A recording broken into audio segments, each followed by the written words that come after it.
Well, hi. I hope you can see. I came by the beach by the yacht club, and so you can see all these beautiful boats. Of course, I'm in California, and I wanted you to see. But as I tried to point the camera in that direction, it was nothing but a big glare. So maybe we can kind of see. Can you see? I'll show you. I'll do a quick scan, but it is just so gorgeous. And I have a little surprise for you at the end.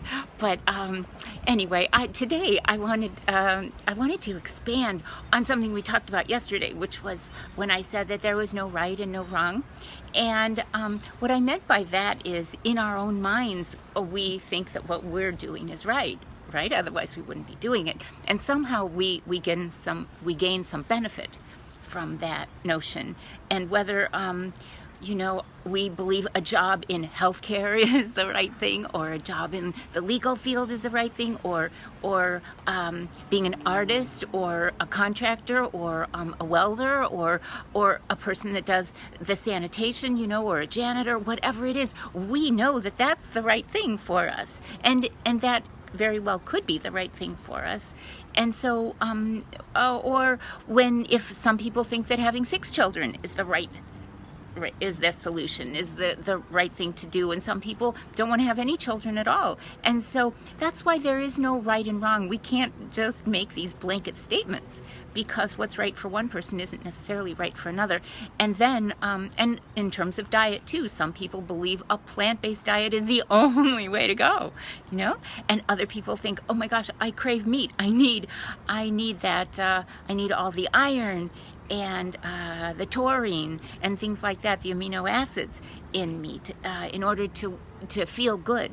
So there is no right or wrong, and we do live with the consequences of our decisions.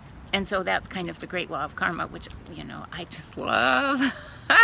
It's the only thing that's kind of kept me going all these years, is just trying to do my best, and I can't really worry about what other people are doing and saying and whatever, because it's their relationship with their God, and I can't intervene or interfere, and it's not my business. So the best thing we can do is really take care of ourselves and let everybody else do what they're going to do, and they will see it will work out for them, or it won't. And so when you think about a lot of times our ego is what rules our behavior, and so some people think it's okay to steal, and some people think it's okay to to defame others and to create harm. And what happens is they get their karmic lessons. We all, as I talked yesterday about we get karmic blessings when we do things that are good, we get good karma versus bad karma, which is the opportunities to do it again until we get it right and treat our fellow man as we would want to be treated by them. So sometimes people have to really go through their own dark path, because some people could be like petty criminals for their whole life, but sometimes they wanna really cash in on a big heist, and so by cashing in on a big heist, then they end up getting caught, and then they spend many years in prison, and then they reform. So some criminals feel like the best thing that ever happened to them was to have gotten caught, because they were able to transform their life. And so we really don't know another's path. And it's interesting because sometimes medical diagnoses, people think, oh, it's a good thing.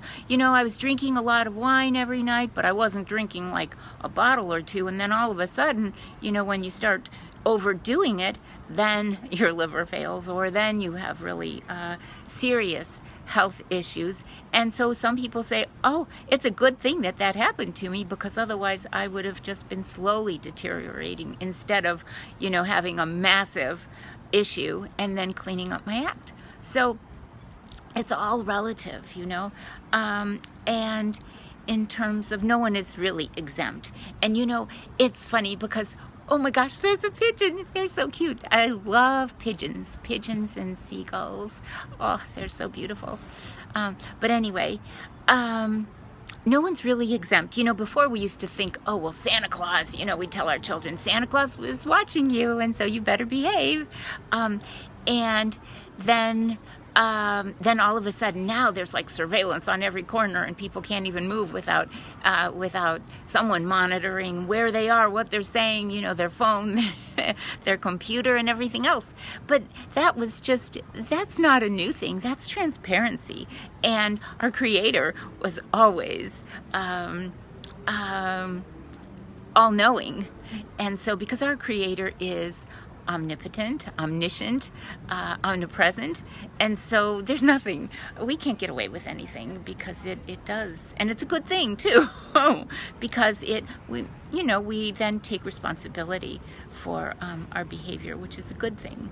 And so we can regret certain things that we've done, like if we haven't achieved something, or if we've said something hurtful to someone, we can apologize.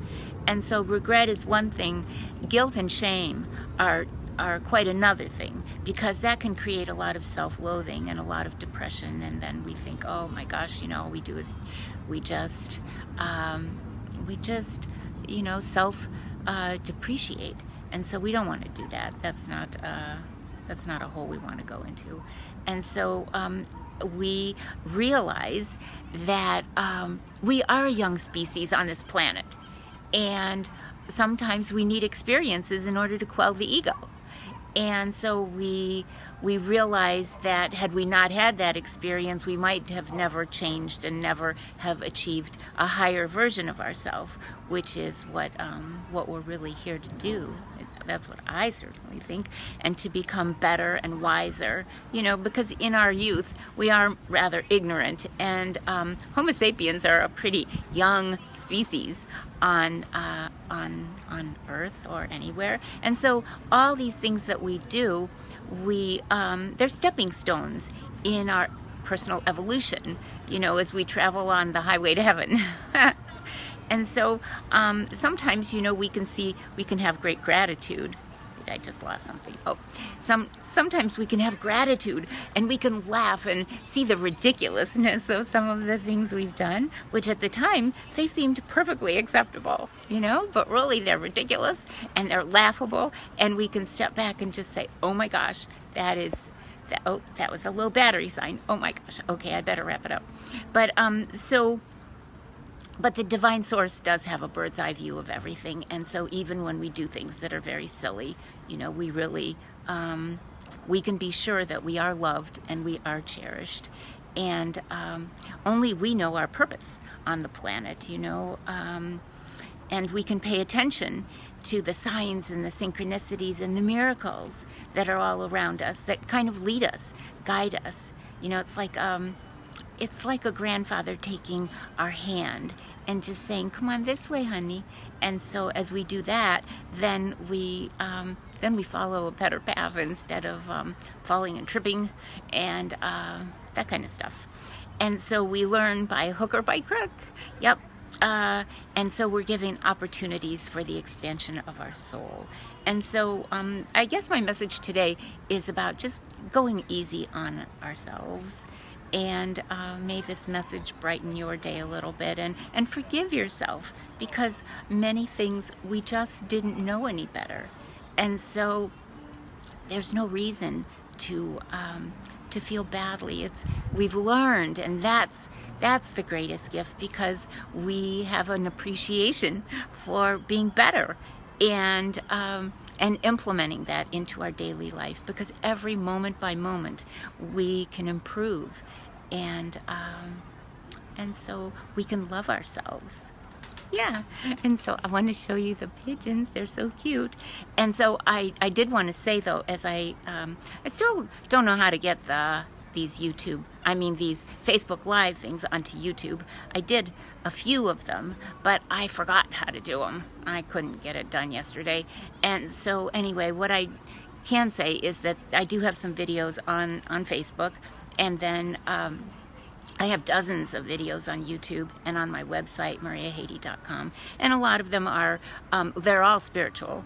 And although I do have one where I interviewed homeless some homeless people. That was a very eye-opening thing, and that was several years ago, but that might be one you want to see. I think it's called A National Crisis. But otherwise, I have videos on mariahaiti.com talking about the playground of our soul, because we are here to play. And just like a father will see us at a playground, our Creator, Father, Mother, God, however you want to call it, the divine source, the spirit of all, the energy of all creation, we are watched and we are guided, but it's kind of like a father watching a child at a playground. The father doesn't really care if the child wants to swing or climb on the monkey bars or hang upside down or go down the slide or splash in the fountain, whatever.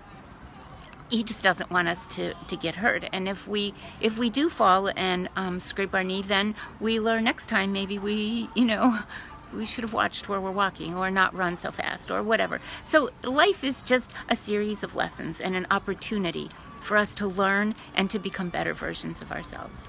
So I wish you a beautiful day. I want to show you the pigeons. I want to show you the yachts. And so I don't know if you could see it with the glare, but this is just the most gorgeous. And so may you have a wonderful day, and I love you. And I thank you for joining me, and I'll see you tomorrow. Okie doke. Thank you. Bye.